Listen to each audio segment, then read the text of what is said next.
Hey, hello all. Can you hear me? Yes, Abhijit, I can hear you. Okay, Arika, perfect.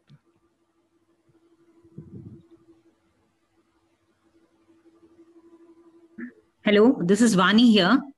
Yeah, yes, ma'am. I'm not Hi, able ma'am. to open it on my laptop. This is on the phone that I am. So I was just wondering, can you resend that on my mail, the link? The link for this meeting now? Yeah. You're Because already in that link, ma'am. This is a link. Yeah, but then it's not, the same link is not opening on my laptop or on my iPad. Okay, what message does it show? Oh, it's some, I have a Zoom on my thing, but Aarti, what is it showing that? No, it doesn't connect to the Zoom. So is it possible for you to send like just shortened URL? Yeah, sure. I'll ping it here. Yeah, you can send it on WhatsApp here, and yeah, you can do that.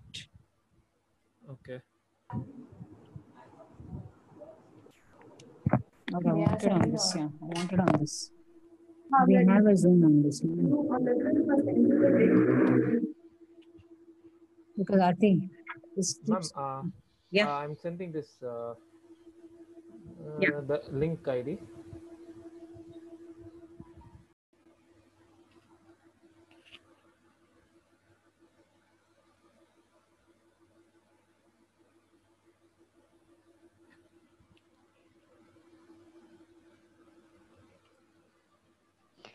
Hi guys, welcome to the session.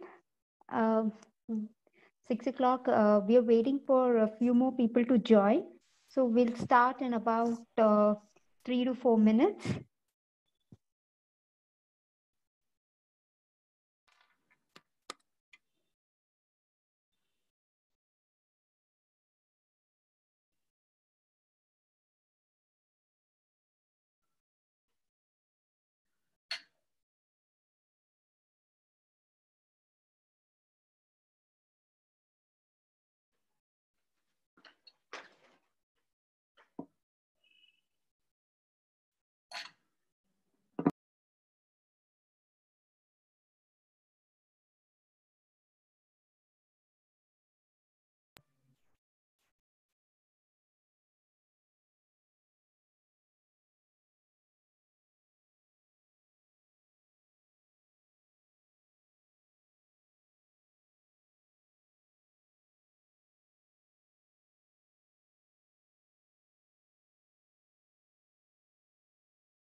Hello everyone.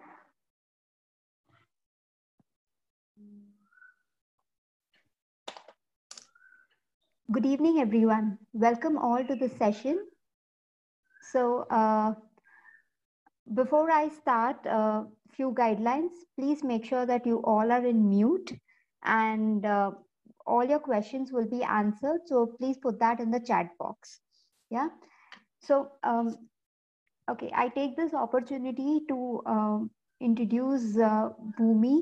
And Bhumi is one of the largest independent youth volunteer and non-profit organization The series has been brought together with the help of Bhumi and Youth Alliances. Youth Alliance works with young people all over India, an idea that inner transformation of an individual leads to another transformation of the world for a larger good. Bhumi as a platform enables over 20,000 volunteers across 10 cities in India for causes like education, environment, animals, and community welfare. Without even, we have been part of this movie for a longer time, and today we gather here for a cause called Plastic Free Travel and Event. This is a part of Plastic Free July global movement, which has been started in 2011, and that was started because so that we have clean streets, oceans, and beautiful environment. And to support this movement, what we have, the Bhumi has been volunteering for this, and to support this cause, we have an inspirational speaker today. Well, she doesn't require introduction or doesn't need any introduction. Her recommendable work has been doing all the talkings. I'm sure each one of you would have seen the poster around and would have known. So without any taking more time, I would like to introduce Mrs. Vani Murthy, ma'am. Here she's between us, and she would be introducing us to eco-friendly, or I would say plastic-free travel and events, which she has successfully conducted. Also, I must say that her journey has been recommendable because she started her journey in 2008, and from being a homemaker to an eco warrior today, I should say this.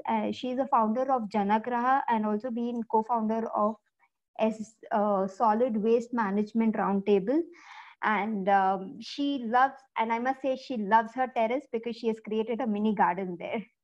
So I don't have to talk anymore. And ma'am, we all welcome you on behalf of everyone. We welcome you here, and over to you now.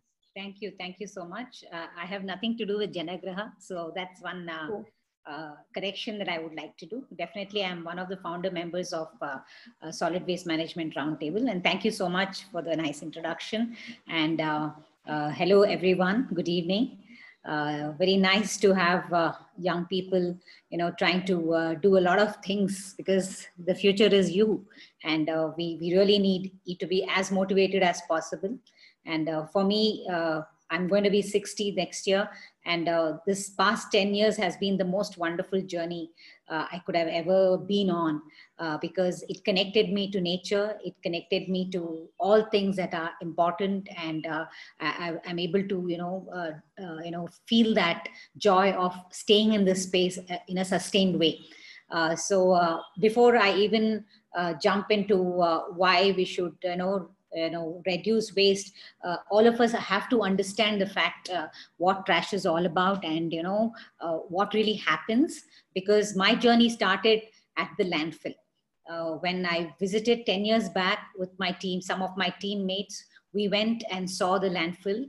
I'm in Bangalore, and close to the city, there is a landfill on the outskirts. So it was called Mavallipura. So we wanted to know what really happens at the landfill.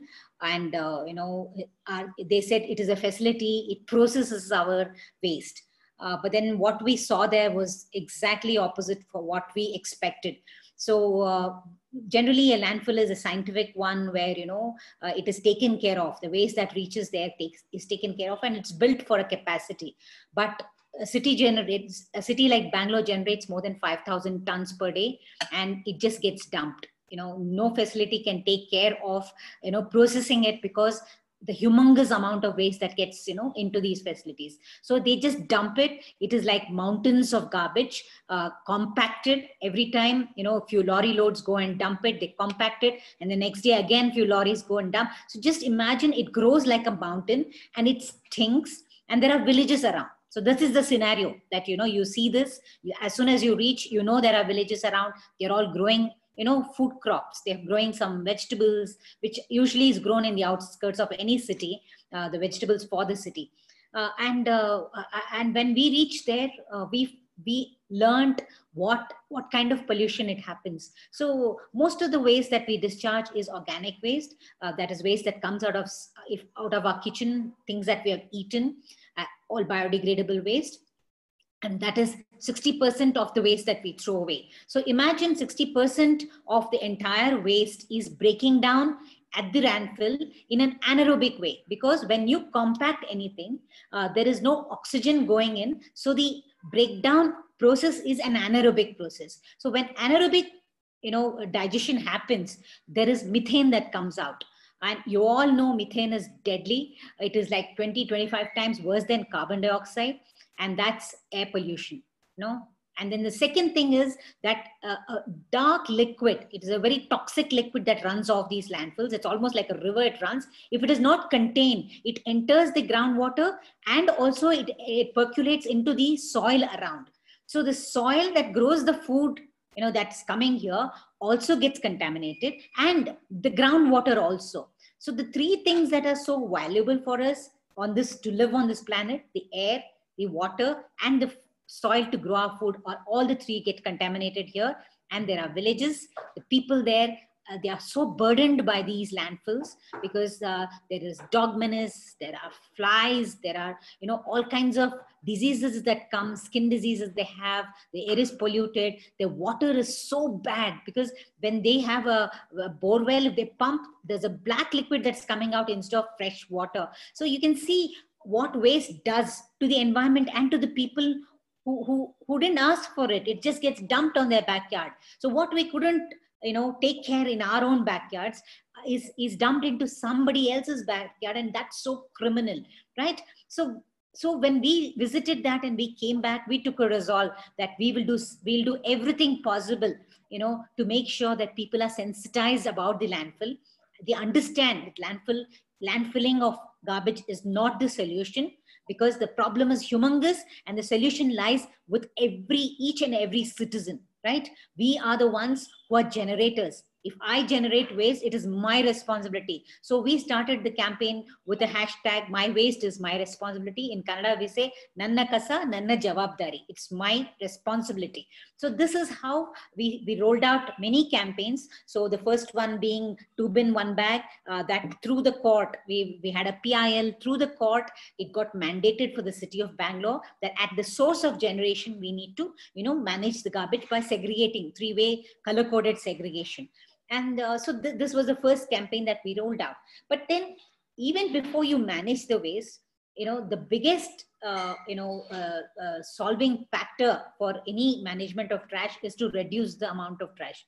We always talk about the 3R, reduce, reuse, and recycle. But today, what I am talking about will be about refusing. It is about saying no, a big no to things that will add on to your trash. And those are the things that we are all looking forward to, because you have already had sessions about why plastic should be, completely, we should try to, reduce as much as possible on consumption on the plastic packaging and the plastic comes in different ways, it's also hidden. So we need to understand that. And that's the, today the session will be about that. So how do we refuse? So when we leave our homes, that's where you've already done a session where, how you can reduce plastic in your home, minimize that, plastic that comes.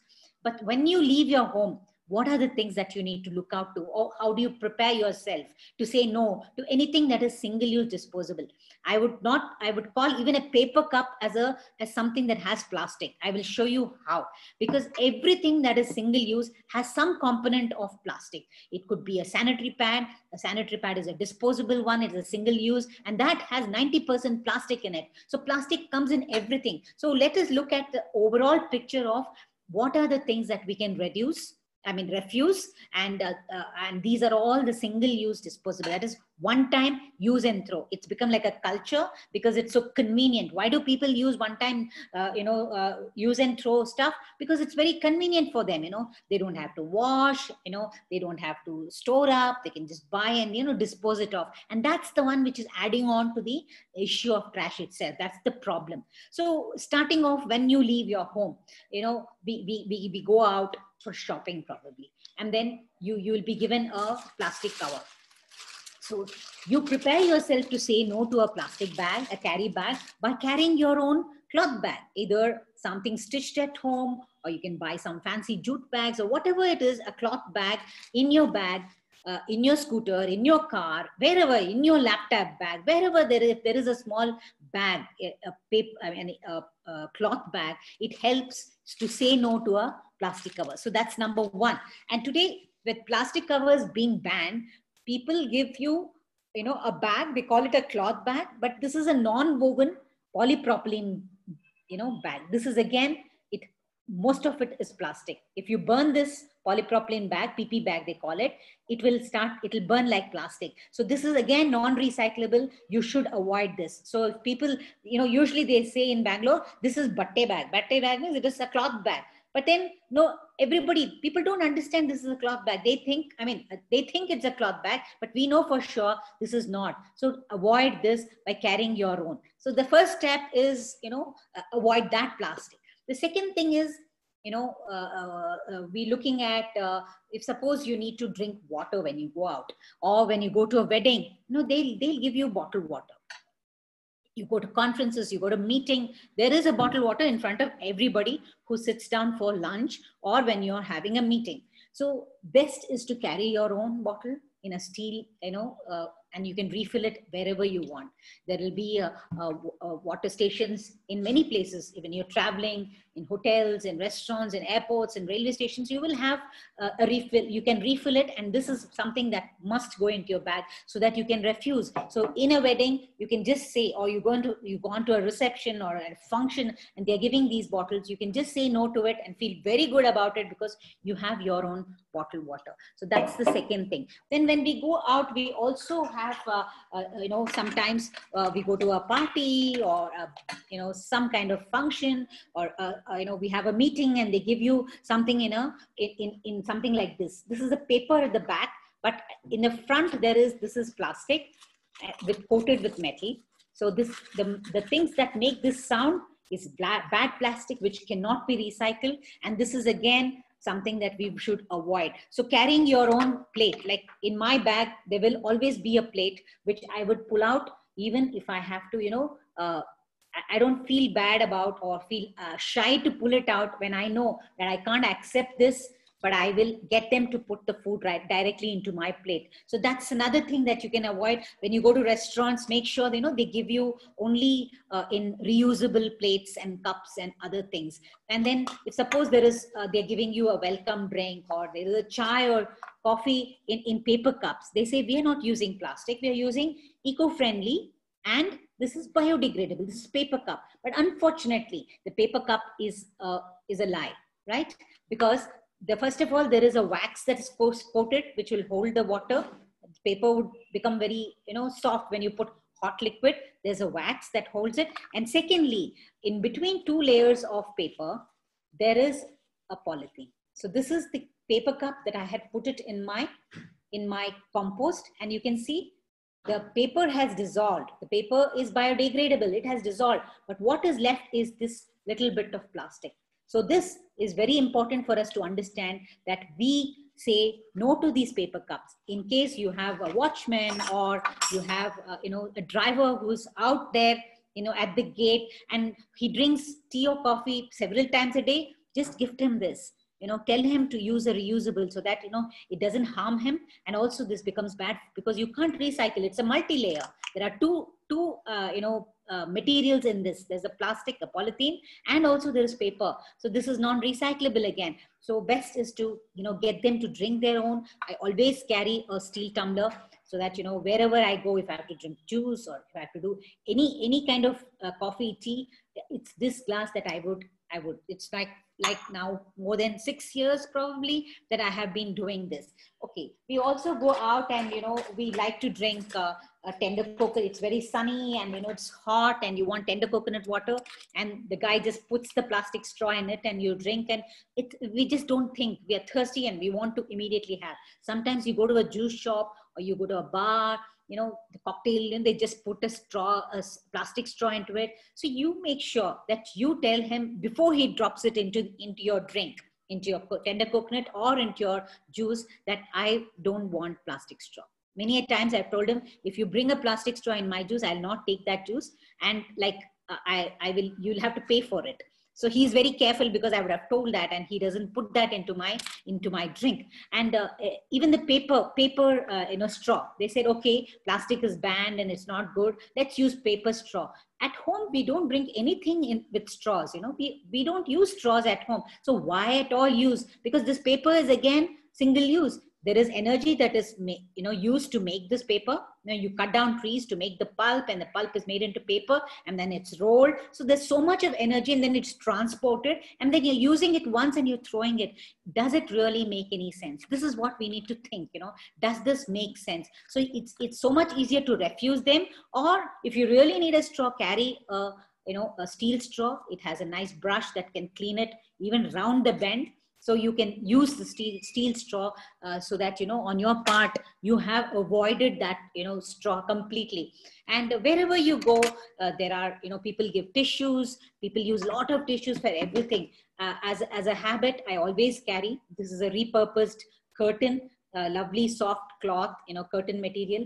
This is always in my bag. I have such cocktail napkins at home. Whenever people come home also, I give them, and I always have them in all my bags, so that, I can refuse a tissue. Because again, as I said, like the paper straw, there is so much of energy used, for this. And then you're using it once and you're throwing it. It doesn't make any sense. So that's another thing that you need to, look at. And of course, today with COVID, all of us are, using face masks. Just avoid, the disposable ones, because when we dispose this, you don't know which waste worker is handling it. They are again frontline workers who are working non-stop. In spite of it, we are cozy at home trying to be safe, but people who pick up this they are in jeopardy. They are the ones who, they don't know if it is a COVID patient who has thrown it or it is, non-COVID. So it is best is don't use these masks, go for reusable ones, cloth ones, which you use again and again and again. Make sure that, every time you step out of the house, you use a reusable one and not a disposable one, because that's only for the, medical people who are on the front line, not for us. We need to be more careful on what we dispose. So then there's, of course, when we go out in a restaurant, probably, we couldn't have eaten all the food, and we'll say, do a doggy bag for me, put it in a box. So they may put it in a box. Maybe the hot liquid gets into this box. It's best you plan to take a small box, maybe a couple of boxes, steel boxes, so that, you can bring back whatever is left over that you couldn't have eaten back home in the steel dabba. So it really does not take much space in your bag, but you really feel good. Many people say, won't that be a burden to carry around? It's so much easier to take that burden than burden your planet with so much of disposables. So you think about that. That's so important for us to understand, right? And then there is that. Then, of course, now I would definitely want to talk about the disposable pads, because when you travel, either you're traveling outside your home or you're traveling out to some resort, maybe some lovely places, far east, or maybe to the Himalayas. What happens? If you're in the period time, you are disposing these period napkins, right? So I would want my niece Aarti to explain. She's a user. I have gone past the period time, and I really wish I could have used the sustainable options in my life, but that was not available to me, because I came to know that only a few years back, and then I'm not in my period time, and that's so unfortunate, because I see the kind of liberation she has because of using these menstrual cups. I would like her to talk to you, and this is Aarti Shastri. Hi. So like Vani said, I have been a menstrual cup and a sustainable menstruation evangelist for the past 5 years now, more than 5 years. So let me talk to you about the current menstrual products that women use. So the things that we use are either tampons or a sanitary napkin. Though it may seem like they advertise it as super absorbent, extremely easy, comfortable, etc. But the truth behind sanitary napkins is it has plenty of dioxins in it. It has adhesive, it has chemical deodorants, and of course it has bleach. You know, you don't get this white color overnight, right? Actually, you do with bleach. So what happens when we use this sanitary product? Even before I explain that to you, let me tell you what happens to a sanitary product. A sanitary product is a sanitary napkin or a tampon. We either wrap it in a newspaper and we throw it. We don't want to address it. We don't want to even think about it later. We want someone else to handle it. What happens is that it goes into the landfill.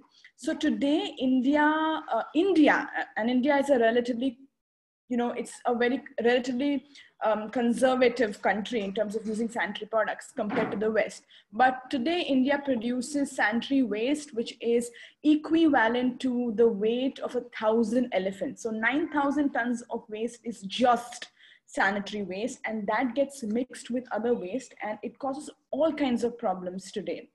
Now, let me break it down to you in two parts. One is the effect it has on the environment, and the other, the effect that it has directly on us. And let me be very clear about this. Effect on the environment is also directly proportional to effect on us. So we can't brush away that fact. So when we dispose a sanitary napkin, it either gets buried into the landfill, or it gets burnt, or it gets flushed down a toilet. That's a sad reality.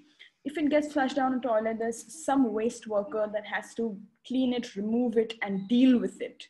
If it gets buried or burnt, it releases something called the dioxins either in the air, or there is lichet produced in the groundwater, which then goes into the fields where your crops are grown. So you are ultimately either breathing that air in, or you are consuming the food that has that kind of dioxins in it. What that does in turn is it is directly proportional to causing a lot of lifestyle diseases as well as cancer. How is a sanitary product directly detrimental to our health? Because of all the wonderful chemicals and the super absorbent polymers that are there in sanitary products, they of course create rash. So rash is like a common problem that women face today, but not just rash. There's also, again, those dioxins that are there in your sanitary product are in direct contact with your skin, and they again cause hormonal problems. They can be carcinogenic, and they can also cause PCOD/PCOS. So this is, you know, a lowdown of the sanitary product that we have today. Unfortunately, because of mass manufacturing and over-consumerism, we buy into all those products. But don't worry, there is a hope, and there is something called sustainable menstruation. There is a campaign called Green the Red, which promotes cash-free, rash-free, and trash-free menstruation. So what I mean by all of this, the two products that have been now become famous are the menstrual cup. So this is how the menstrual cup looks like, and the cloth pad. And this has been given sort of a bad reputation in India today. People say, you know, we should switch women in rural areas from cloth pads to regular sanitary pads. And no, unfortunately, that narrative is not quite a healthy narrative. It's an incorrect and ill-informed narrative, I must say. So what's a menstrual cup? A menstrual cup is made, a good quality menstrual cup is made from medical grade silicone. Medical grade silicone is the same product that you will use if you want any kinds of medical implants in your body. So it's medical grade, which means it's completely and perfectly okay for you to insert this. Now, oh my goodness, this looks like a huge thing. Wow, how am I going to put this in? Don't worry. The human vagina is flexible, and it's beautiful and lovely, and products like this will go in. So let me give you a demonstration. So imagine this is the opening of your vagina, and this is your vaginal canal. The idea is the menstrual cup should form a suction in your vagina. So how do we do that? There are a couple of folds that you can use. My favorite fold is the C fold, no, the punch down fold. So you punch it down like this, you insert it in, and then you leave it, and then you release it. And you can see there is a proper suction that is formed. I used to have a model of the human reproductive system, which I don't have right now, but that's fine. Imagine this is your vagina, this palm, this part is your vagina, and this is your uterus. The menstrual cup should comfortably fit inside your vagina. So this stem should not be coming out. It should be comfortably inside and suctioned. Using this cup, you can empty it between 6 to 8 hours, depending on how heavy your flow is. Once you empty it, you can use any clean water that's available. Could be from your hand faucet, could be from your sink. Make sure that in between your cycles, you wash it with warm or hot water, or even boiling water if you have access to boiling water, just to sterilize it, and store it in a comfortable cloth bag, and don't store it in airtight containers, etc. Next is the cloth pad, the famous cloth pad. So cloth pads are made from layers of absorbent layers that are in between, and you use them like regular sanitary napkins, except that they don't have all the harmful chemicals that are there in sanitary products, the regular disposable sanitary products. You can use a cloth pad between, again, 5 to 6 hours. And usually cloth pads come with a small pouch, or you can use a cloth bag. And if you are in office or somewhere where you can't wash it, then you can just fold it. You can just fold it like this, and then put it in a small pouch, and you can wash it. So when it comes to a cloth pad, please wash it with cold water, not hot water, because hot water will release stains. Don't use a brush. Don't use any harsh brush, because all the cloth will start coming out. So this is a little bit about cloth pad. In case you're shy and conscious that you're using something that looks exactly like a sanitary product and you have to dry it among other clothes, fear not. Extremely intelligent people have invented something called a sanitary pad that looks like a napkin. So this exactly looks like a regular handkerchief or a napkin, and all you need to do is, get the fold correct, and if you hang it along with the other clothes, you will not feel conscious if you are someone who feels conscious. Now, I said rash-free, so both because sanitary napkins absorb everything in your nether regions, right, from the moisture in your skin to the blood, the skin gets really tender, and that's what causes rashes. The internet went, okay, no, it didn't. Okay, sorry. But with sustainable menstrual products, they only collect the blood. So they don't absorb moisture along with the blood. So there is no rash that is caused while you are using sustainable menstrual products. When it comes to cash-free, quickly I'll give you the math about how cost-friendly it is and cost-effective it is. So a menstrual cup, a good quality menstrual cup, let me be very clear about it. Don't buy something that you get on, random websites, random shady websites. Get a good brand. Costs between around 600 to 3,000 rupees. And the longevity and the lifespan of a menstrual cup is between 5 to 10 years. So you can do the math. You are spending up, between 600 to 3,000 rupees, and you're going to use something for 10 years. Vis-a-vis buying a packet of sanitary pads, which will cost you 200 rupees a month. So you can do that math. Also, in terms of cloth pads, they again costs between, a set of 4 or 5 will cost you between 1,500 to 3,000, 4,000, and you can use cloth pads for 5 to 6 years easily. So it's a one-time investment, but it leads you to use it multiple, and you can use it for many number of years. And at the end of the day, you're not only saving the planet, but you're saving money, guys. It's actually a very cheap way of menstruating. And if you're somewhere, in an unknown area and you are on your period, you have a menstrual cup to save you. You don't have to scavenge around and, you know, slide. You get a sanitary pad and put it in your pocket and then go somewhere and throw it somewhere. And just to give you a background, I actually cycled across the Himalayas when I was on my period, and I used a menstrual cup like a boss. Okay, I'm done with my Nwani. Do you have any other pertinent things about sustainable menstruation? No, I don't think so. Okay. We'll get some questions at the last. Awesome. Gonna pass it on to her.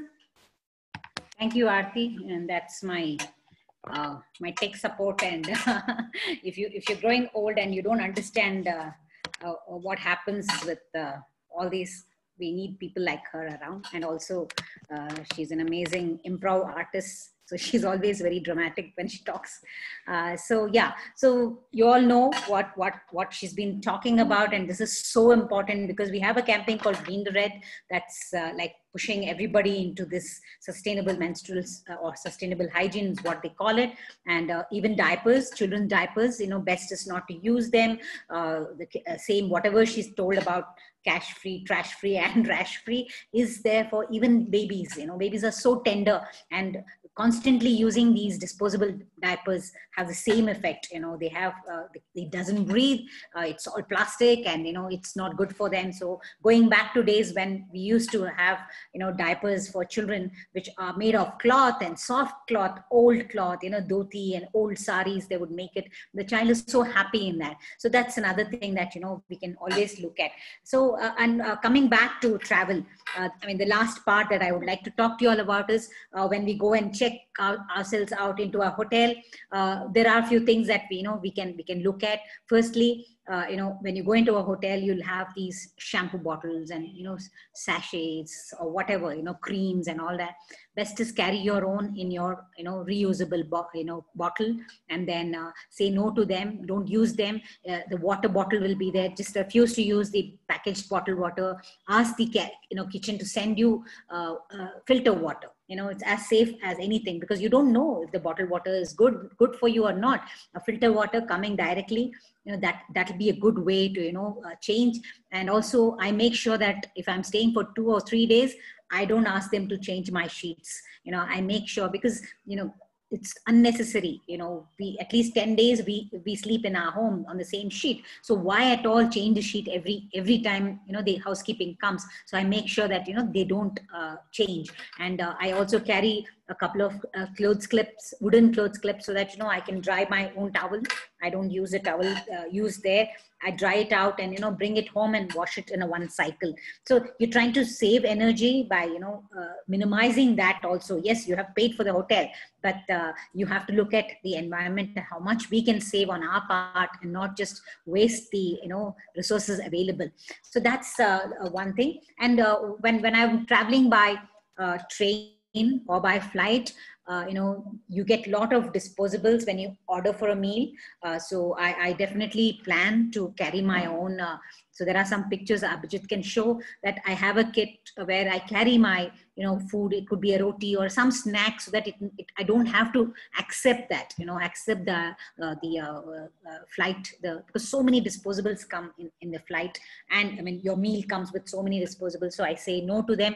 They could be plastic, there could be styrofoam, there could be, you know, any kind of paper. So everything is again single use, and, you know, it's really, we shouldn't be, you know, discharging so much of waste.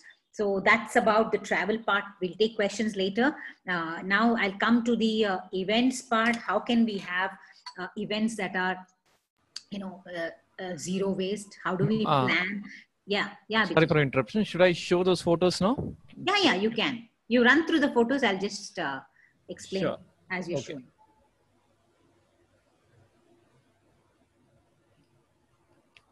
Are So you able to that's see? on a flight. I took some paratha, and I had my water bottle. So there should be pride when you know, when you do things that you think are important. So I didn't accept anyway, the flight food is awful sometimes. So I really don't like it.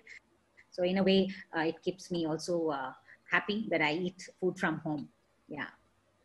So this is in Mumbai. In the airport, we had to wait for a few hours. So I love the pav, the vada pav, and so I pulled out my plate and asked him to fill it up in that. He pulled out a paper plate. I said, no, I don't want that, please. Can you put it on this? So he gave me the So you can do it. It's just a practice, and you just remember to do it. Yeah. So we pulled out in the same Bombay airport. We took out our glass, steel glasses, and we had our chai on that, So they willingly poured it for us, and yes, we enjoyed the chai without any disposables. There, me and my sister, Aarti's mom, that is. Yeah. There he's giving in chai in our glasses. So he didn't take out the paper cup at all for us. Yeah, that's it. Yeah. So to continue about, what are the events? They could be as simple as a birthday party. It could be a festival in your home. It could be a wedding, a conference. It could be meetings. So they, again, all of us can take responsibility of planning. Every time we have an event happening, we plan so many things. So one of the things that we need to look at is how do we plan, an eco-friendly one. So a meeting is done and there's no trash that has come out of the meeting, or there's a festival that's happened and we really don't have anything that we threw out of our homes that would have ended up in the, it could be in the river, it could be the lakes, it could be in the oceans. You all know about the kind of trash in the oceans. It's a great Pacific patch. It's full of, garbage. It's a garbage patch. So it's everywhere and it's affecting the life that gets stuck with us. We human beings not just destroy, for ourselves, but we are destroying for the other creatures that live with us. Unfortunately, in this world, everybody live in a harmony with the environment except human beings. We are the ones who generate things that are not good for the planet, which the planet cannot digest. But if you see any other species, they live in such harmony. They don't generate anything that the earth can't digest. So on our part, what are we going to do? How are we going to, leave something better for the future of this planet? Planet will survive, but it is our own future, our own generations that are coming ahead. Do we want to leave something better for them? Is a thinking that we all need to do. And large scale functions, they generate more waste, than one single travel that you have. If you could take care on a single travel and planning for a big occasion. If it's a birthday party, make sure you don't put those balloons and all those ribbons, these plastic ribbons. Don't take a bouquet, with the plastic and give.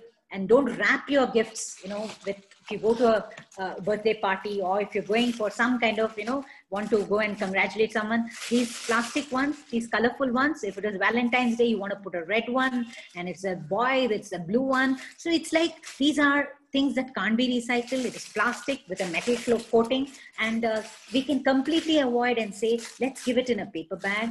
I have given it in paper bags, newspaper bags, and I didn't feel shy at all. It's a gesture that counts. Who's going to watch, oh, this guy brought it in this or that. So all these, fancy ribbons that see, all these things, these are all plastic. Where do they end? So if we just conscious of all these and make sure that even our gifting is very eco-friendly. Even if you have a lovely old cloth, cut it, be creative about how you wrap your gifts so that you avoid things that harm. So this is about, gifting. And when you plan a party also, make sure that you have all reusables. You have guests coming, you're celebrating something, and you have like 20 guests coming in. Make sure that cutlery, whatever you're serving in, is all reusable. A lot of people ask me, aren't we using water? Aren't we wasting water by washing all of them?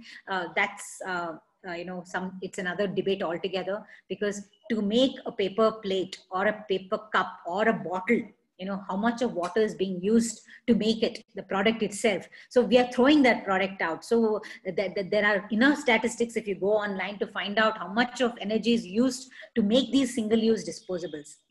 We are pumping out oil to make these plastics. We are cutting down trees to make paper, and you use it once and throws. It really does not make any meaning. So I rewash. I have a plate bank where, you know, I have like 100 plates, 100 cups, 100 spoons, 100 tumblers, which I give it to friends and family so that, you know, they can use it in their small functions at home so that they don't use disposables. So that's been something that I have been trying to practice constantly, you know, getting people to more also understand.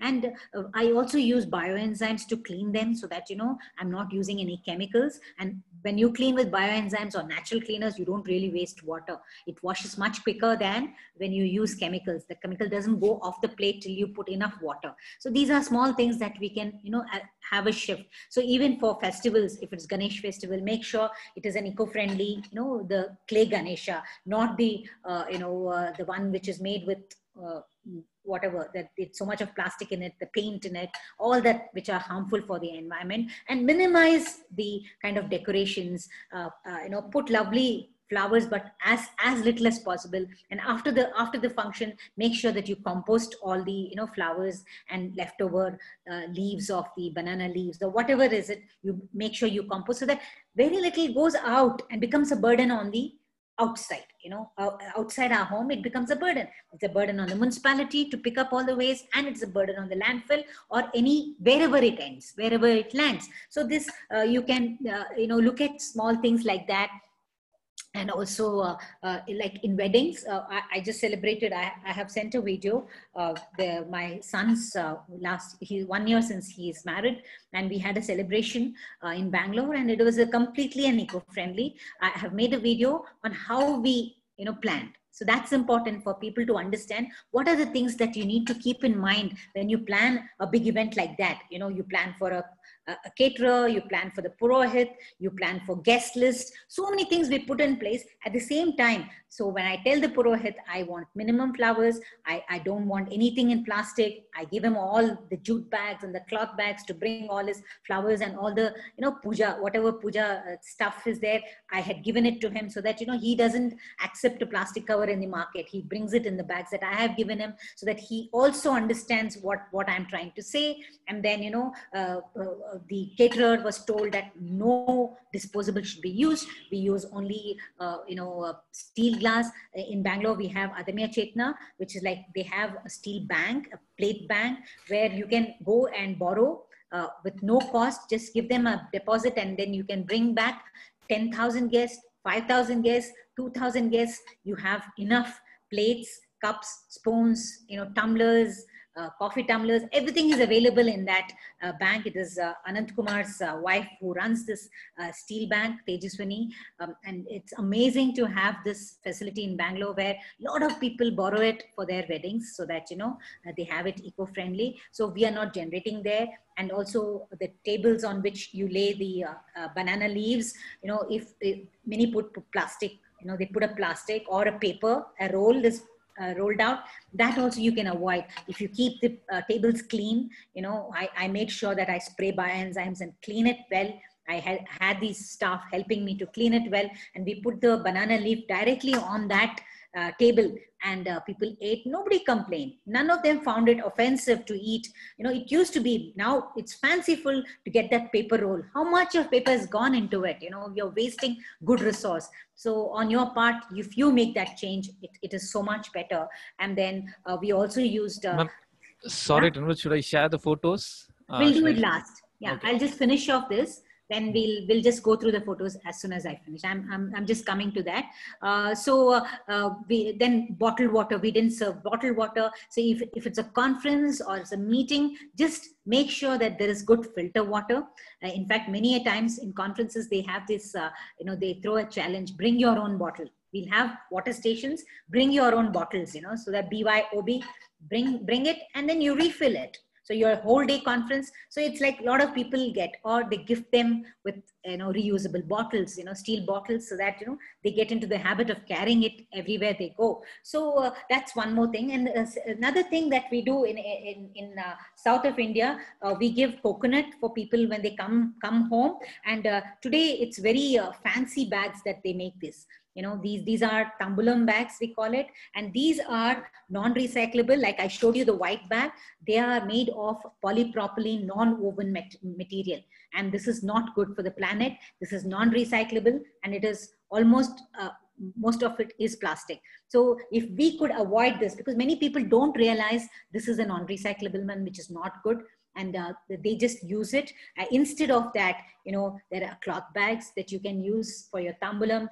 If there are tailoring wastes, many NGOs make lovely bags like this with tailoring waste, or a paper bag. You can use a paper bag. And also people put in haldi kumkum and some supari into the tambulam bag. I put 2 haldi sticks and the nut, the betel nut itself, into that, so that I avoid even this plastic. This gutka packets, the shampoo packets, all these small ones are such a menace to the planet, because they just end up somewhere.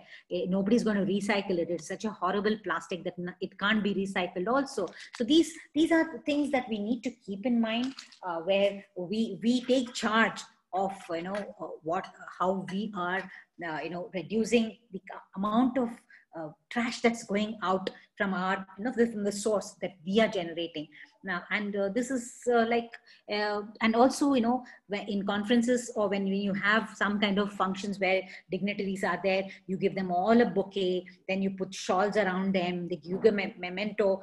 All that is such a waste. I have so many times they've put that peta on my head, and then they put the shawl and a bead mala and all that. I just give it back to them, and I tell them, for next year, for somebody else, you please, use this, because I don't want to bring them home. And for what purpose? I just don't have any use to it. And many a times I tell them, please don't gift me bouquets when I come. People do invite you. So I tell them, I don't accept bouquets. I don't give me a bottled water.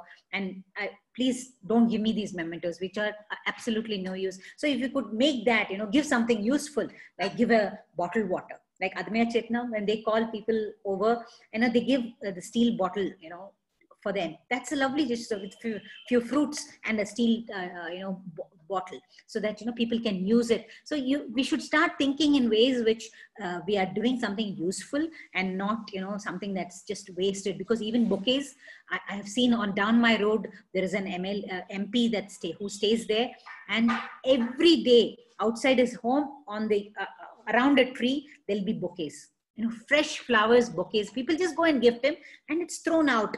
And there is plastic there. There is some kind of ribbons on it, plastic ribbons. Such a waste, So we need to rethink all this, and make sure that on our part we are a little sensible in how we interact with this planet. This planet needs someone who cares, someone who thinks about her. She's so precious. She's the one who lets us stay here and gives us the life what we have. So now I think you can show the pictures, and so that they understand what I'm trying to relate to.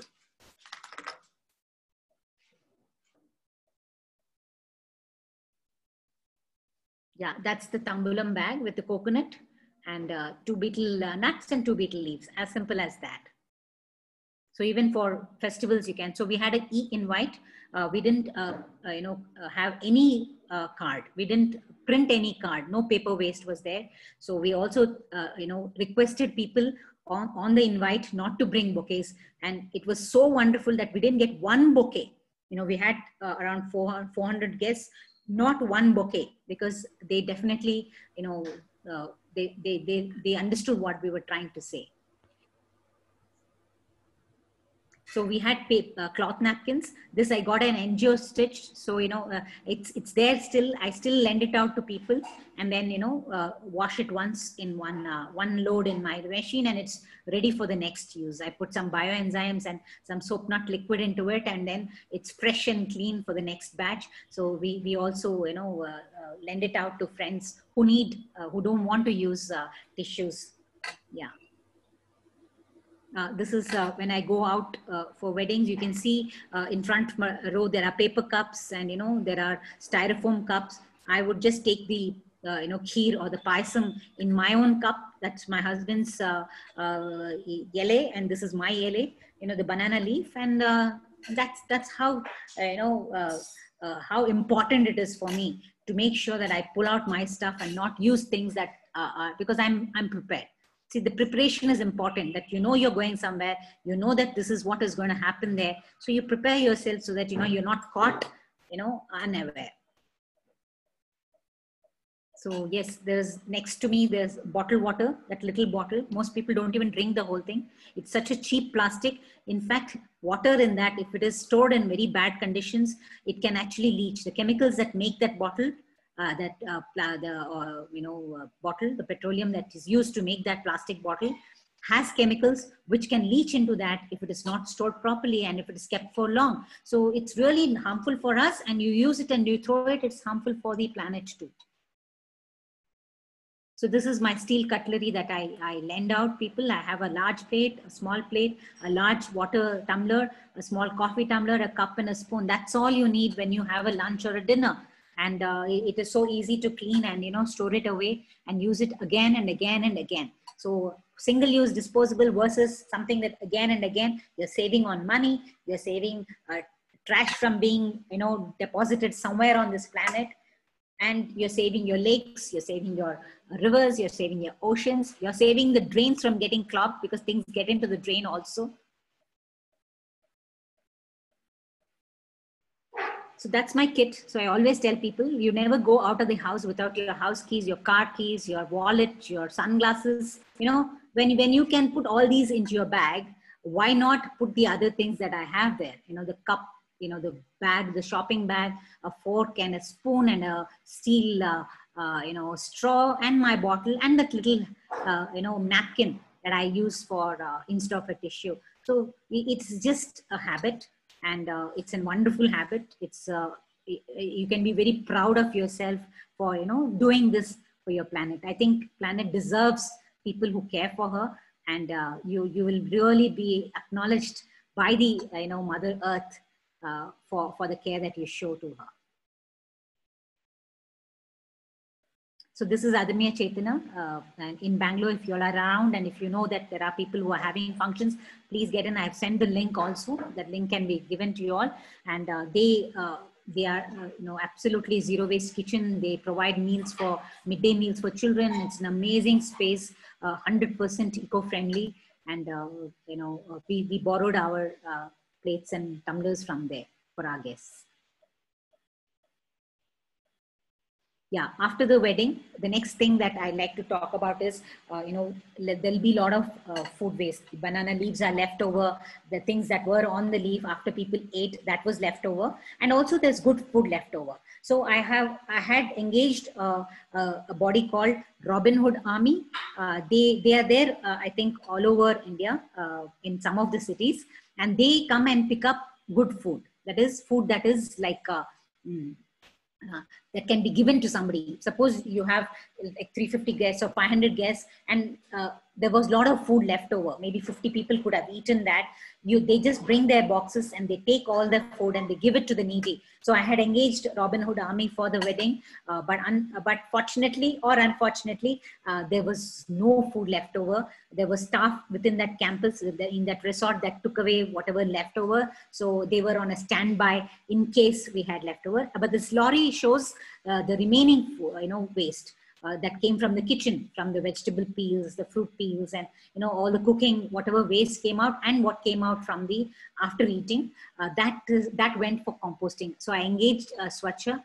They took it for composting. So you see, there was nothing that went to the landfill. So you could really pull off something by being well prepared, well planned. So if the video that we made for this awareness is all about the planning.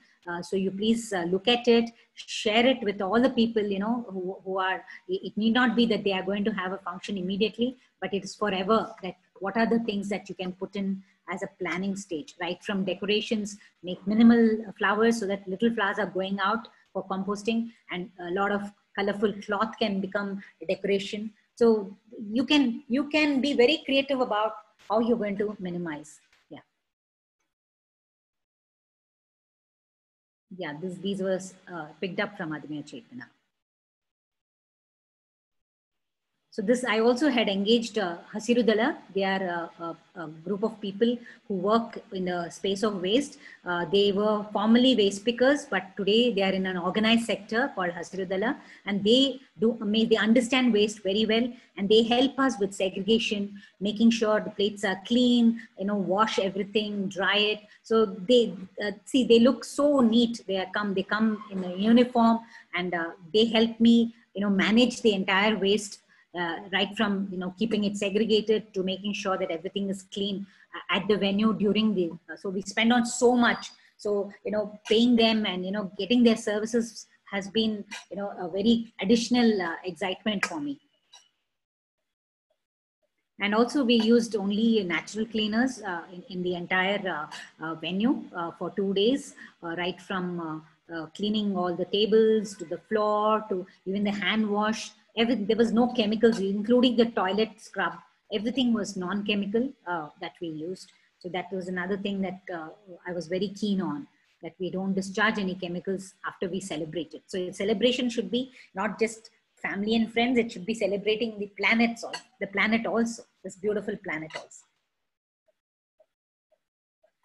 Yeah, so we had these posters everywhere so that there is some kind of awareness, and we circulate this poster in other weddings also. So we send it over to friends who want to, put it up in their in the venue so that people read about it and they also understand. And the messaging is extremely important. You have to communicate because people will not notice that you have made these changes. So a good poster can give a good communication. So we did that. So we had only these bottles, large scale bottles that came in for water. And because there was no filtering system that we had to get these, but everything was served in steel tumblers. So we also gave an information on, how much each bottled water, is how much of energy is used. Yeah, this was a welcome drink. We had the fresh sugarcane, was squeezed freshly in a small machine, and I don't know how many multiple times people drank. It was so yummy. It was in a steel cup, and you didn't create any plastic welcome juice or paper cups for welcome juice.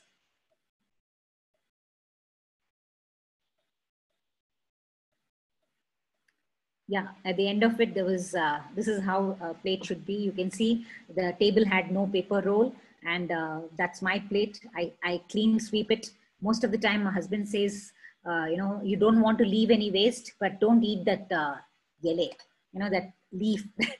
He always makes fun of me. Please leave the leaf. So it's a joke between me and my husband. Yeah, this is how everybody was happy. We generated no waste, and everybody celebrated the wedding. It was a nice get together of family and friends, and keeping in mind the environment.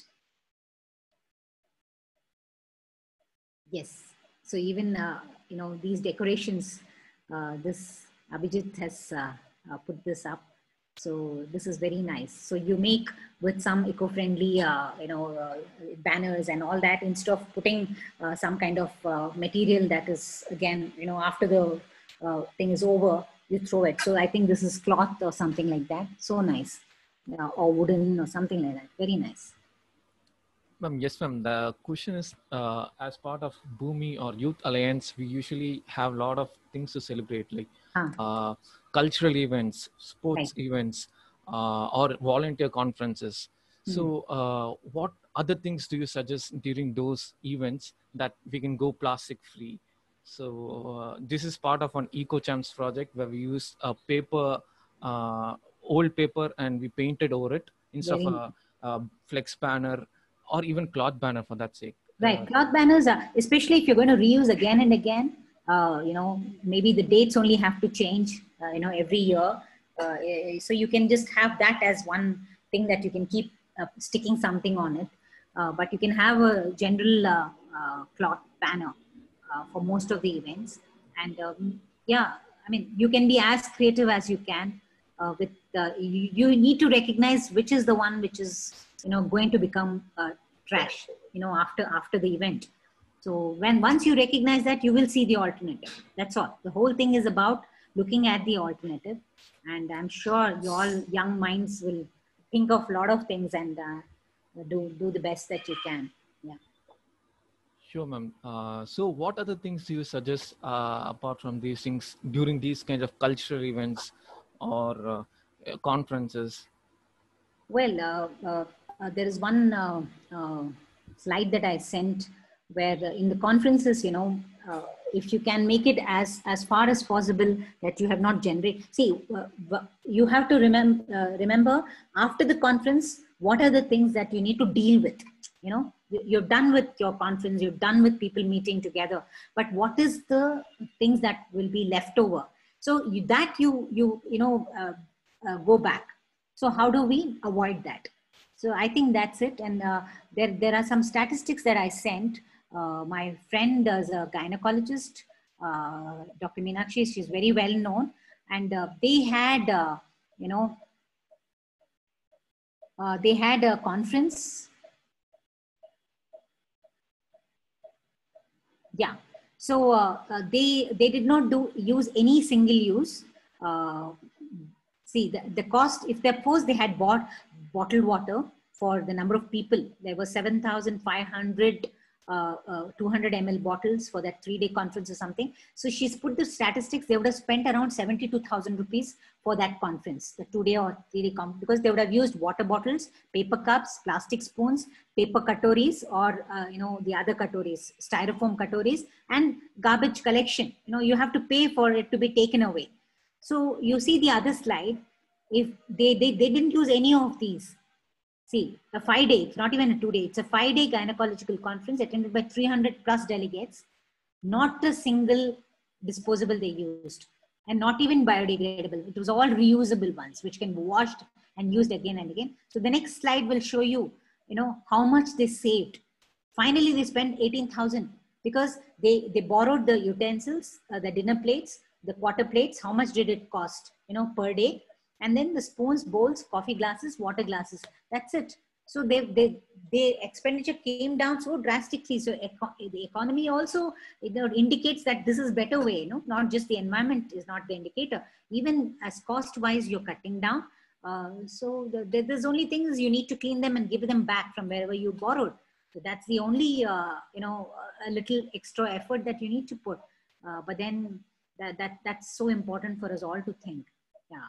So at any level, whether it is a big conference, small conference, big meetings, small meetings, big events, celebrations, cultural events, everywhere it's the same. Are you using anything that is single use and then disposable?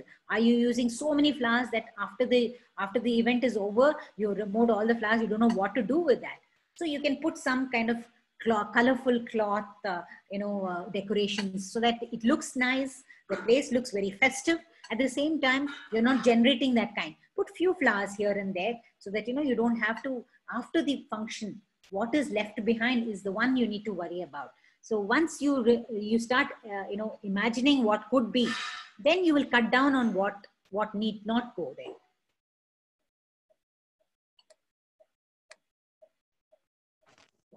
Okay, ma'am.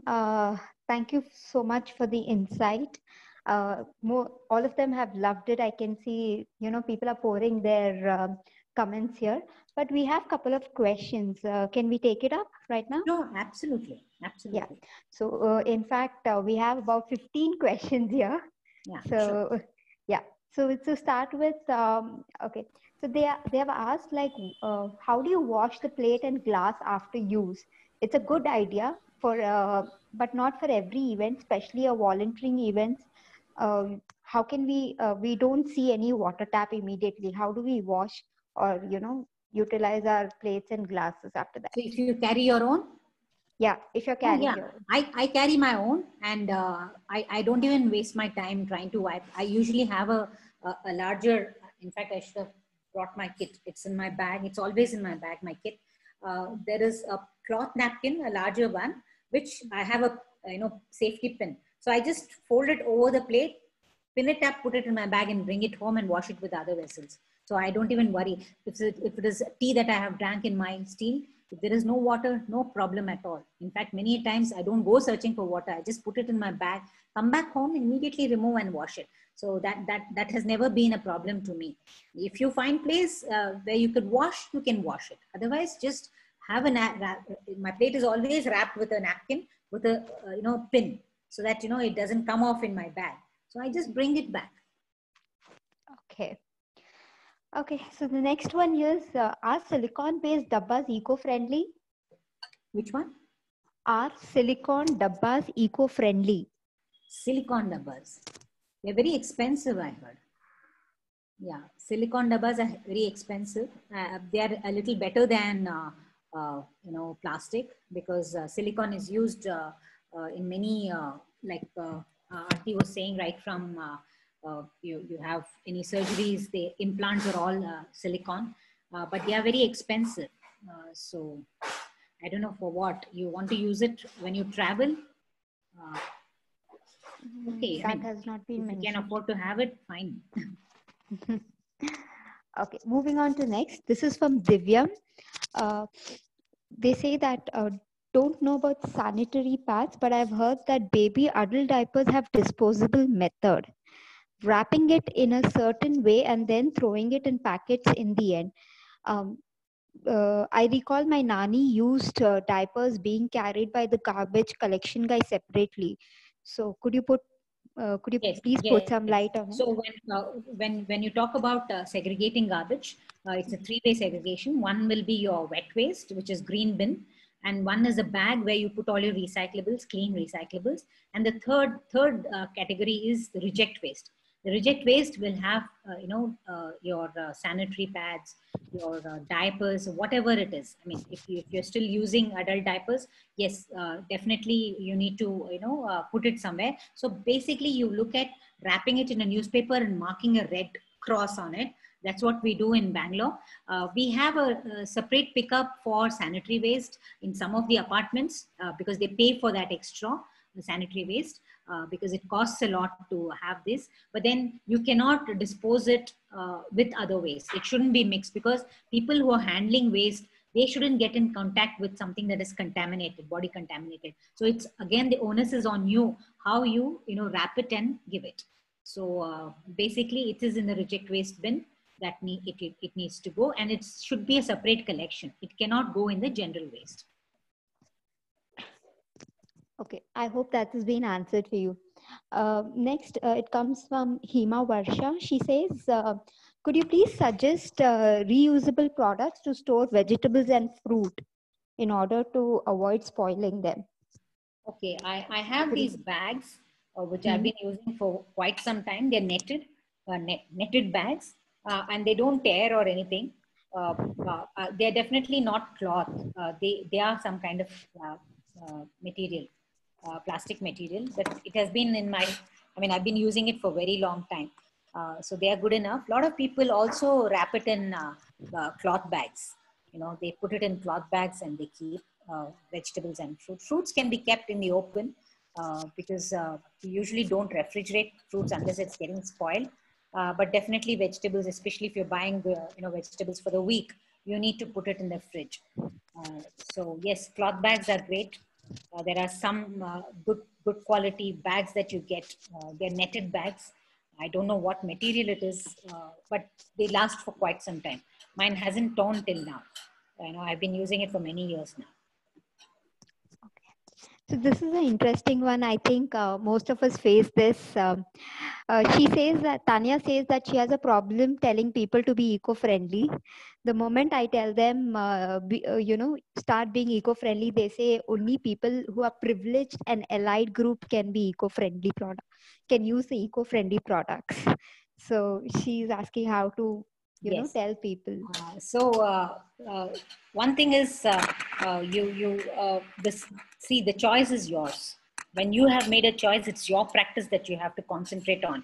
It's not about telling people and asking them to convert or make the choice. It is about inspiring them and motivating them. So when somebody sees you with a particular practice, they look at you as a role model and they want to do what you're doing. So that is the kind of translation that has to happen. It's not about convincing people or forcing them or telling that they are doing wrong and I'm doing right. We are not in that realm at all. And coming to about the elitist, thing about people who are well off only can afford alternatives. No, go back to days when, I always talk about sustainability. I say, you just put yourself in the reverse gear and go back to days when there was nothing called disposables. It's your grandmother's, great grandmother's times. They used cloth pads. They used, they didn't have any rubbish that they sent it out. There was no municipality that they had a backyard. They had cows to which they fed the food waste, and there was no plastic available at all. So by today, if you refuse plastic and if you say, I'll try to minimize my minimalistic lifestyle will be about, as much as possible, I'll be away from plastic and away from anything that is single-use disposable. And then you're going back to those times. So it is really not about whether you're well off or whether you can afford it or not. It is about a practice. Like Aarti told you, sustainable menstruation is actually it is more economical for you. So you're not moving to something that's more expensive. You buy. There are a lot of people who have actually got, like some of my friends in my team have got all their, maids, house helps to get their entire community to start using menstrual cup. And they're so happy about it. They said, monthly, I'm not even wasting my time and, energy buying these sanitary pads and where to dispose, all these problems there. Once they understood, they didn't think it was expensive to buy that menstrual cup. So you can see, look at that, kind of damage we're doing because we're not thinking. So it's not about whether you can afford or not. Now, people who can afford can actually, gift people who can't afford. There are a lot of people who do that, who can gift their people. Like I told you, if your driver or your watchman is drinking coffee or tea several times a day because the guy comes in the cycle and he pours that hot coffee to him. So you can gift him a steel tumbler. If there are 2 watchmen, give 2 tumblers, so that they don't use it. So I hope I've answered the question. Yes. Moving forward, the next is a question. Could you please share the brand of bioenzymes to use to clean vessels? To use to clean the? Vessels. Or your so bioenzyme is not just for vessels. Bioenzyme is, I make bioenzymes. Like you use citrus peels. I'll give you a simple formula how to make bioenzymes. All of us can make, and it replaces all the chemical cleaners in my house. It's a multi-purpose use. You use 100 grams of jaggery for 300 grams of your peels, your musambi peels, lemon peels, orange peels. So any citrus peels that you have, you collect 300 grams. For that, you put 100 grams of jaggery and then 1 liter of water. That's the proportion that you need to put. Always in a plastic bottle, because this is a fermentation method. The enzyme happens in a due process of fermentation, and there's a lot of gas that is released. So we don't usually put it in a glass bottle because the gas can explode, in the glass. But in a plastic, it won't. It just expands. So even if you've forgotten to release the gas, it will not break up the plastic bottle. So it's always in a plastic bottle in the same formula.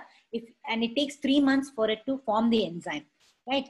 And every morning you remove the gas. You have to release the gas and again tighten it and keep it in a dark, cool corner. And if you want to hasten the process, you add half a spoon of yeast.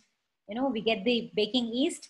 Just put half a spoon of dry yeast, and then in 1 month's time, your bioenzyme is ready. And this bioenzyme is I use it multi-purpose, right? From the strong liquid can be used to clean your bathrooms and tiles. And then I put it in a spray can, dilute it in spray can. I use it on my stove, on my platform. I use 1 capful in my, mopping water. And then in combination, I use soap nut liquid. That is the soap nut is a natural soap that you get a nut that creates so much of soap. Those days, everybody were using soap nuts for hair and for wash. So that liquid I use along with bioenzymes to clean my crockery. Right. And then as a shampoo, that bioenzyme becomes a conditioner. It keeps my hair soft. And I use the Rita, that is the soap nut liquid. I boil the soap nut overnight and leave it, and then squeeze out the soap and then use it as a shampoo. It can be like your glass cleaner. It can be your vessel cleaner. It can be your detergent, your laundry detergent. your dishwashing detergent, anything. So it's just replacing all the chemicals that we use, and constantly buying these bottles, plastic bottles, in which you have your shampoos, you have your Harpics, constantly buying them, and they're all chemicals that we're discharging. So moving to natural cleaners, that's like a big thing in Bangalore now. So you can check out a lot of videos are there on my Insta also, how to make. So you check out on Worm Rani and you will see videos on how to make, so that, you can go and recap on it. Okay. That's a great look. I'm sure each one of us have made note of this. Okay, moving forward, there is another question which asks like, milk plastic pouches collection is possible in India, or can we shift to glass bottles for milk? Like, ideally, milk reusable bottles will be great. I had shifted from, there's an organic farm, dairy farm who supplies organic milk for me. And they were using a bottle, and every morning I'll leave the bottle out, and they'll replace it with another bottle with the milk. So it used to, just reusing the same bottle again and again and again. But for the COVID times, they didn't want handling happening. So for temporarily, they have shifted to pouches. And pouches are very good, very good plastic. They are recyclable plastic. So the only reason why I moved is I didn't want milk in plastic, because I was afraid of the leaching and all that. So I had moved away from that. But if that facility is available, also there are some who bring their cows right in front of your house. And, those days they used to remove the milk in front of your house. And if that system is still there, you can still, subscribe to that system. I don't know how many places, but there are small towns which still have the same habit. See, amazing, sustainable ways we had. We moved away from that. I think we progressed too quickly and too fast to realize what we are losing out on. We are losing out on a very good environment, and it's always, you can always reverse. We are not too late right now.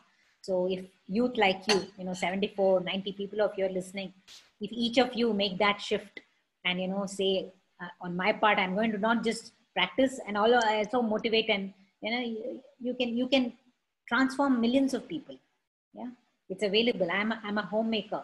If this is available to me, for the past 10 years, I've been talking about trash. I always say I'm a trash talker, and I have made a difference, and I feel so good that I'm able to reach out to people to say things that are important, and it's available to all of us, and we all can make a huge difference. Amrita has an interesting question. She says, most of the pens and stationery what we use is made out of single use plastics. So what are the alternatives for that? Go back to fountain pens. There is one pen and there is ink. My niece just moved to that recently. Past few months, she's been using the fountain. She loves writing, so she's been using a fountain pen with the ink. So yeah. Going back to that, I'm using only pencils nowadays to write, because what do I write? All notes. What can I talk? What can I say? Of course, on digital, I can save something and read out from here. That I can do. But I do, jot down things. But I use only recipes. Everything I use, pencils. I can always rub it off and write again. So I use less paper then. Okay. Next is a very common question that I'm sure each one would have in our head. A lot of us use plastics in our bins, to segregate kitchen waste or other waste products. Yes. How do we replace these bags? Yes. Because this major issue, I guess. Very good question, because actually in Bangalore, it's banned. The court said when we looked at segregation, we said there shouldn't be black bags, because they are one of the contributors. And once you have a bag, you can put anything. When you look at segregation, it has to be, biodegradable waste, so that can be diverted away from the landfill, and it can go to a compost facility. Either you compost at home, or there's a community composting, or there's a composting facility in your ward. So one of these three things should be available for that to be diverted away from the landfill. But the plastic cover, the black bags that we use, that was banned by the court itself. So you can see, this is the plastic ban. There is a ban on this in Bangalore. So no more bagging your waste, no more lining your bins with plastic bags. So it's bin to bin. even the auto that picks up your garbage, auto to the into the lorry. So there is no, the transfer is direct. There is no kind of bags that are thrown, but only few communities, practice this. There is enforcement is one of the biggest challenges, because it does not happen uniformly everywhere, the enforcement, and that's lacking terribly. So it is the citizens' responsibility. They say, a lot of people say, I separate everything and I give it, but they mix it. The lorry will mix it up. So we have a lot of challenges. We have mafia that don't want you to segregate. So we have a long way to go, and we just need people to participate and have one voice to say, I need this. This is the system that I need in my lane, in my ward, in my city, in my country. On a similar lines, Anusha has asked, like, how can we involve government to, get involved in such things? Because to be honest, dry waste and wet waste, even if the communities are doing, when they come and pick up, it's all mixed. Exactly. So how do we involve government? What would be the procedure to, get in touch with the civic body and get this in place? Yeah. So we definitely, definitely we need political will for anything to take on a large scale. But citizens movements have a huge impact. They cannot escape, because there is a big voice that is asking a lot of people. So if you take a case of Solid Waste Management Roundtable, the past 10 years, we've been very vocal about, and also be supportive about, we've set up models. We set up an apartment model. We set up a park. In a park, there are dry leaves. What can be done? We set up school models, like, and individual home models, so that, they get to see, and they also understand, because most people don't understand that this is, they'll straight away say, we'll put a waste to energy plant. It will take care of all the waste. They don't even understand that's a huge cost, at what costs. And even when you set up such a plant, it's a huge feeder, and you cannot put your biodegradable waste into a waste to energy plant. There are 24-hour composting machines that some of the governments are recommending, which is a disaster, because 24 hours no composting can happen. So there are a lot of challenges. So in Bangalore, when we started working with the municipality, the commissioner was, one of the commissioners was so, he understood it so well, that he started composting in his home, and he said segregation is so important. We started something called the composting Sundays. That is, every month on a Sunday, we had one area in Bangalore, which in a park, we had set up all the vendors who had composting solutions, and we were doing workshops, and the mayor would come, the corporator, the MLA would come for a round, and encourage more people to come and visit. They would send pamphlets around and asking people to come and take a look at what is waste, how is it managed, how is composting done. So only programs can give awareness, and through social media, through campaigns. Our second campaign was Swachhagraha. So if you go to our Swachhagraha website, you'll see that we tried to, after the 2 bin 1 bag campaign, we did this Swachhagraha, where we said creating 3 green spot. So it's citizens movement, people coming together with one voice, one agenda, and you can see it through. But it takes time, because there should be political will. Recently, yesterday, I have a talk show called Eco Talks. On Facebook Live, I do, and I invite guests. And yesterday we had Dr. Shanti, who made a huge difference in Siddipet. Siddipet is in Telangana. She in Bangalore and HSR, she's an amazing champion. She's an eco warrior. But then people heard of her and asked her to come there, and she changed Siddipet, because there was political will there. The MLA is also the finance minister in Telangana, and he made a huge commitment to create all the whatever number of wards, 24 wards or 26 wards, completely zero waste. There was segregation. Within 3 months, they had segregation, they had composting facilities. They said no celebrations can happen with disposables. They had plate bank. In each of the wards, they have a plate bank, right? So you can see that is what is necessary, that there's this political will that we all need to make that shift. And when that's lacking, we struggle. But it's a good struggle, because over a period of time, I'm sure citizens' voice will be heard.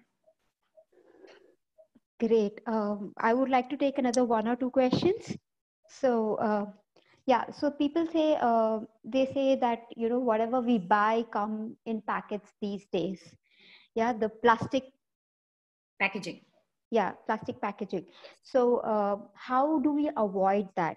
Right. How do we overcome that? Yes. So for me, I think for 4-5 years back, I subscribed to a CSA, that is the Community Supported Agriculture, where whatever I buy, you know, for my weekly groceries, my vegetables, my fruits, everything comes from this place. It's called Navadarshanam. It's outside Bangalore city, near Anekal. And they send me a weekly basket of my vegetables. I subscribe. That is, the farmers who are growing naturally, with natural methods of agriculture, they grow my food. So they grow local, they are local people, local, regional, seasonal, and they give me food, not my choice. I don't want some lettuce or broccoli. Whatever they grow, you know, in season, they send me greens, they send me my tomatoes, onions, potatoes, green chilies, ginger, you know, my other vegetables, tomatoes, beans and carrots, whatever they send. I have a weekly basket of 7 kgs or 6 kgs that I get home. And this is unpacked. I don't have any packaging. They send all my grains in cloth bag. I send my oil can, cold pressed oil. The can goes from my house for the next week. If I want oil, I send my can. And then if I need to get jaggery, which is sticky, you can't put it in a cloth bag, I send my own boxes. You know, my atta, I send my own boxes. Next week, if I want atta, the next week they put the atta in that and come. So you have to look at how you can. There are shops, kirana shops those days. You have local kirana shops who still give and lose. So take your boxes and go get it. So that's one way to avoid packaging. You know, you bring back things in your own boxes. Even if you have to buy biscuits, don't go buy these commercial biscuits. Go to a bakery, take your box, go and buy bakery biscuits, so that you know you're avoiding the biscuit packet. With, you know, the cover, the biscuit covers. Bread also, bakery can give you bread in loose. Put it in your box and bring it. So we can, if we start thinking, it'll be very exciting to actually plan all this, you know. There's so much you can look forward to. At the end, you feel, yes, I have not generated that waste, because so many of them are not even recyclable. Today, they have fancy packaging. These biscuit packets are not plastic. They are coated with some metal. They have that shine. They make that sound. They are absolutely like your Lay's packets. I know there are corner guys who are making chips. Take your box, you know, put the chips and bring it. Don't buy these chips which come in this packaging. So we can make the shift by just thinking, what are the alternatives? Where can I source the alternative? I'm sure the attendees will definitely try and make the shift, and one step at a time for sure. Yes. So, yes. There's one question which we also see during like a lot of birthday parties or any kind of party. Balloons are the major attraction. How do we avoid them? Like, because children loves balloon, how do we avoid them? How, or what can we get? What are the alternatives for those parties? You all should think about it. Make colorful. There could be some paper, you know, balloons. Some kind of, you know, you can make some kind of, what do they call? To put in chocolates and all that. You know, you have this paper balls you can make. I don't know. You have to be creative. Definitely, balloons are not the. You know, you can do colorful things without the balloons. Yeah. Yep. So we are done with almost all the questions. There's one question. They're asking which composting is better, aerobic or anaerobic? Well, there's nothing like better. It all depends on what kind of space you have, how much you generate, what kind of waste you generate. So people who generate a lot of non-veg waste, anaerobic composting is good, Bokashi method of composting, and regular vegetable peels, fruit peels, whatever you generate, you know, aerobic, vermicomposting. I do all kinds of systems. So there's no one favorite system.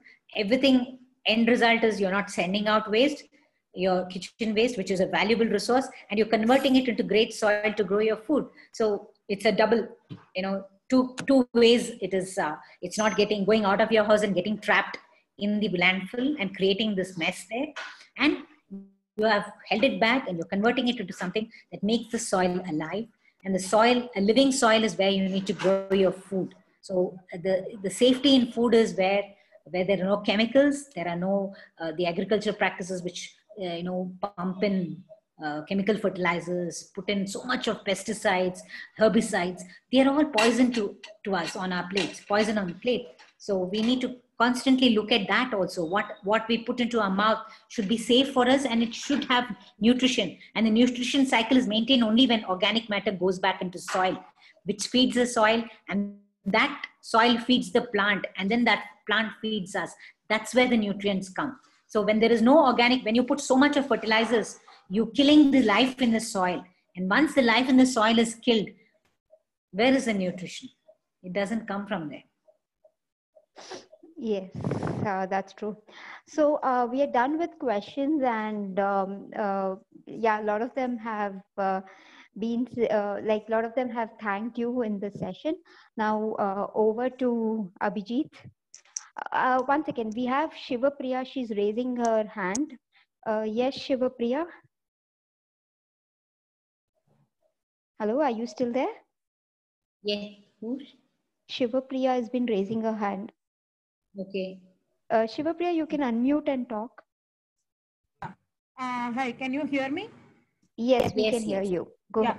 Thank you, ma'am. Ma'am, I would like to know this place where you're getting these fresh vegetables. That's one thing. And the other thing is about, like at home, we can make our own garden with our own waste. That is, again, another thing which I would like to talk about. And many of the plants which come, they come in these plastic covers and plastic bags. What alternates? See, when I go to buy a new plant or anything, they put it in this black color plastic cover and give it. So that is totally unavoidable. Even if I take a pot, that is what they do. And also, the very interesting point I saw is where they give these vessels and all, as on rent when we actually have functions.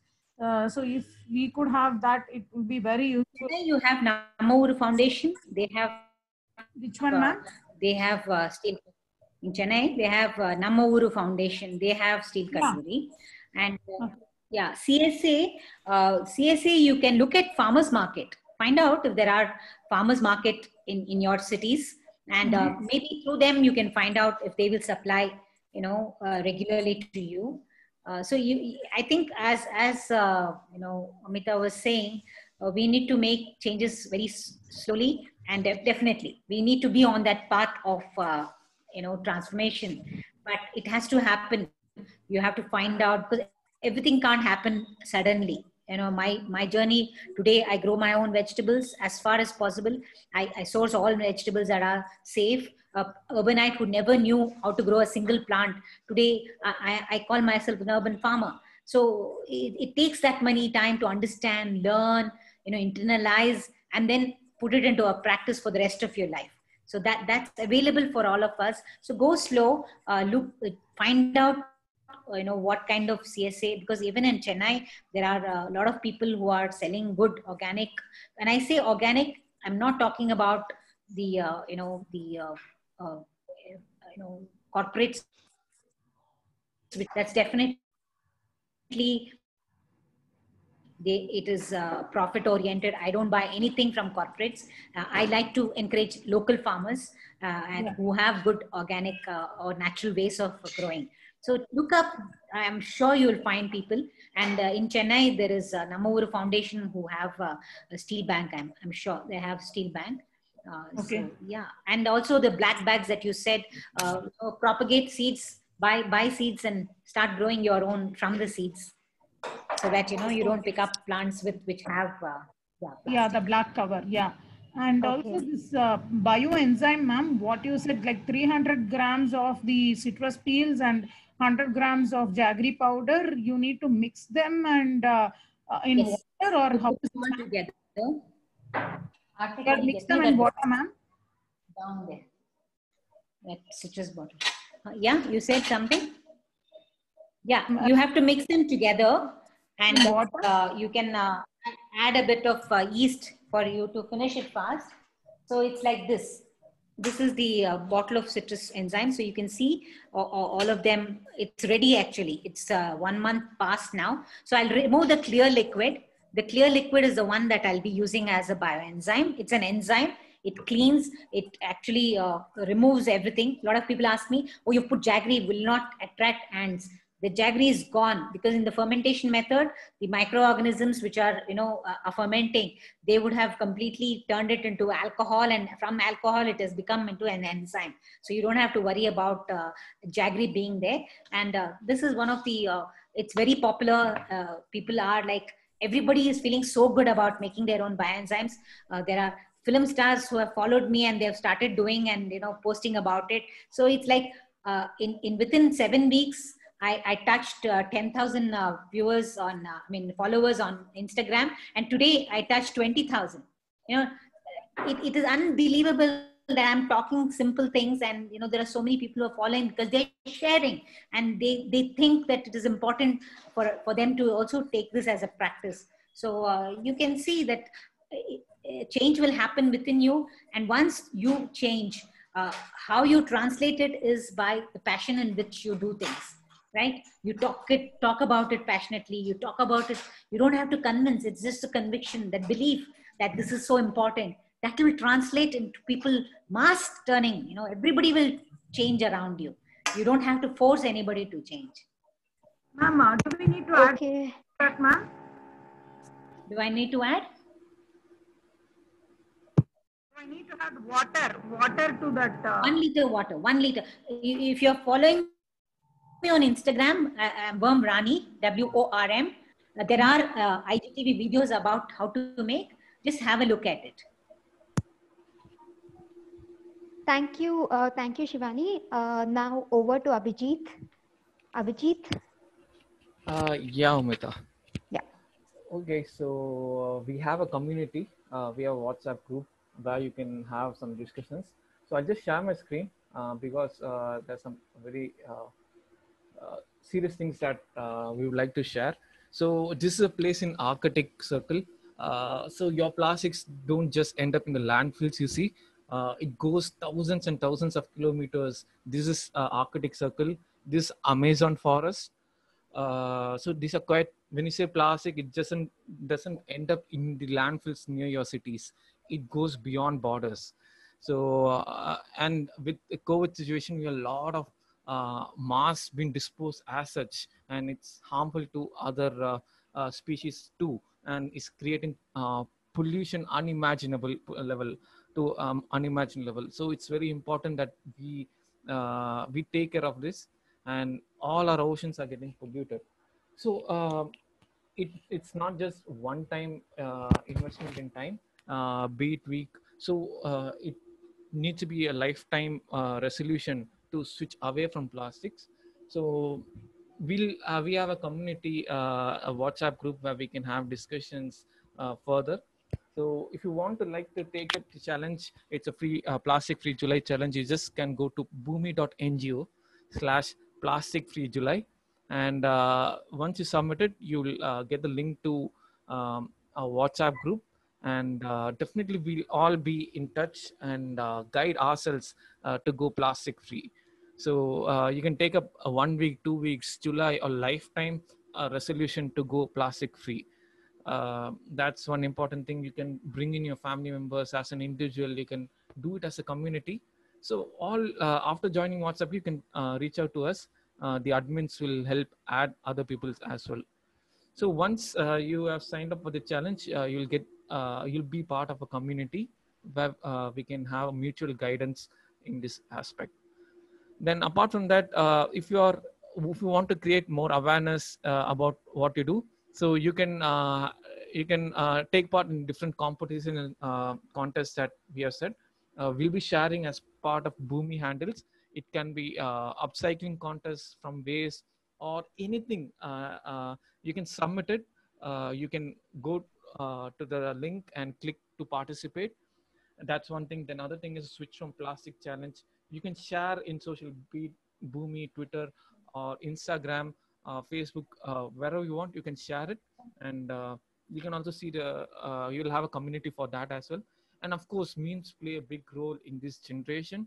So a subtle way you can change the perspective about how they view the plastic menace we have. So you can participate in any of these things and create awareness as well. And we have, so today we had about travel and celebrations. So Vani ma'am actually will be holistically covering all these things. But since celebrations are the biggest form of generation of plastics, we wanted her to speak specifically with respect to celebrations, because we have so many marriages happening per day in India, and you know how grand they do it. Even if it's simple, it will definitely involve plastic. So that's one big topic that we wanted to cover. So thanks a lot, Vani ma'am, for speaking about plastic-free travel and celebrations. So you can take part in other topics as well, webinars we have, and you can calculate your plastic footprint you have. So definitely it's easy to go. It's not very tough. It's quite easy to go plastic-free. You just have to have an open mind, see the alternatives, and it's not costly as well as it's very simple. So as you see, ma'am had given so many important ideas with regards to travel, even home. She has covered so many points with regards to home, plastic-free homes, and celebrations at travel. So I believe it will be very easy now to transition from being loaded with plastics to going plastic-free. So thanks a lot, people. So please, if you want to be part of the community, please join that for the plastic-free challenge. And definitely we'll get guidance from Vani ma'am as well. You can post your questions. We'll definitely pass those questions, and should be very happy to help us, I believe. So yeah, guys, thank you. Thanks a lot, ma'am. So do you have anything else that you would like to share with our team, ma'am, to the people? Yeah, thank you. Thank you so much. And change happens only when you're aware. The more you are aware, every day there is a learning. Don't stress yourself, because we can never be plastic free. One thing we have to remember, and we can never be zero waste. It is a target, lifelong target. If you want to reach zero waste till the end of your time, you still haven't reached zero waste, because we will be generating waste all the time. But how conscious we are, and how importantly we practice, these are only good practices that we need to hone the skill of. This preparedness, awareness, and practice. That's it. Thank you. Okay, ma'am. Thanks a lot. So I would just like to recollect two of your, I won't say quotes, but you have said two important points in one of the eco talks we had. So I have etched them in my mind. So one is like, I would rather carry these things than polluting the planet. So that was a very valuable point. And I also had one good point. I listened to you. So that is, nature doesn't request, nature deserves it. So nature is providing so abundantly, so many resources. So we should respect nature. So that's two valuable points that I got to learn from you, ma'am. Thank you. Thanks a lot. Thank you, Abhijit. Thank you, Amita, for all the correspondence that you did. Thank you so much. Thank you so much, ma'am. Thank you. All the Thank you best for your to time. You are a bunch of go-getters, and I'm sure you make a huge difference to this planet. Thank you, ma'am. Thank you from all of us. Thank you. Yeah. Thank you, ma'am. Thank you. Thank you.